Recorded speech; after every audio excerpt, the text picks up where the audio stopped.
Là, nous faisons nos derniers kilomètres en Slovaquie. On n'en aura pas fait beaucoup d'ailleurs.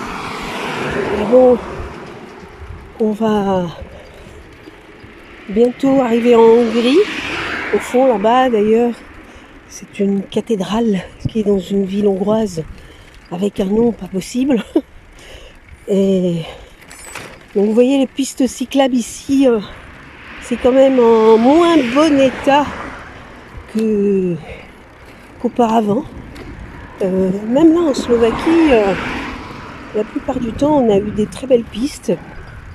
Et bon, depuis quelques kilomètres, ça s'est vraiment détérioré.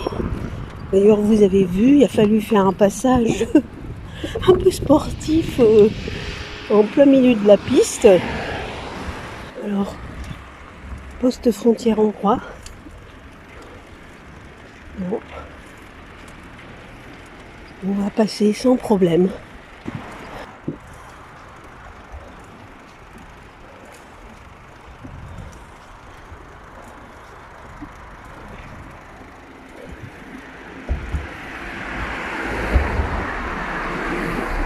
Voilà, ici c'est le Danube qui fait la frontière entre la Slovaquie et la Hongrie.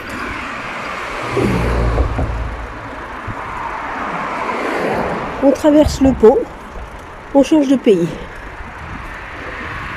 Le drapeau hongrois qui cohabite avec le drapeau européen.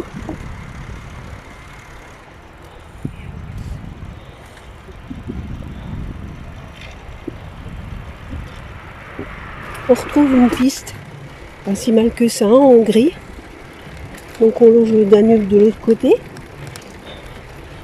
En Slovaquie, ça a l'air un peu plus montagneux.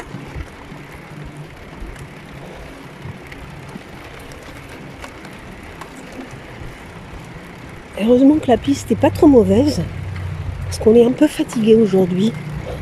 Hier, on a fait plus de 100 km. Aujourd'hui, on a 90 km à faire.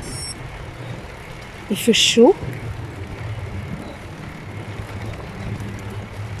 Et on en a plein les jambes. Il y a des jours comme ça. Heureusement, là maintenant, on est un peu au frais dans la forêt qui borde le Danube. Ça nous fait un peu du bien de ne pas cuire tout le temps au soleil. Pourtant, on l'aime le soleil, mais quand même, on s'en lasse pas. Je faisais la remarque tout à l'heure, justement avec Benoît, que depuis le début, on a les mêmes petites herbes folles sur le côté, des fleurs aux mêmes couleurs, les mêmes fleurs. Voilà, partout en Europe, on trouve les mêmes fleurs sauvages sur les bas-côtés.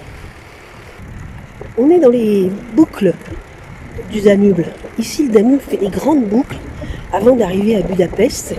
Et nous aussi, on serpente, c'est assez rigolo. Et la campagne est assez belle par ici. Alors en plus là, vous allez avoir droit, juste avant que ma batterie de téléphone soit complètement à plat, vous allez avoir droit à une des plus belles forteresses de Hongrie.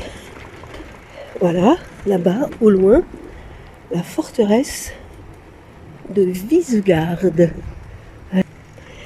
Ce château, c'était un château des rois d'Hongrie et de l'Empire aussi, austro-hongrois.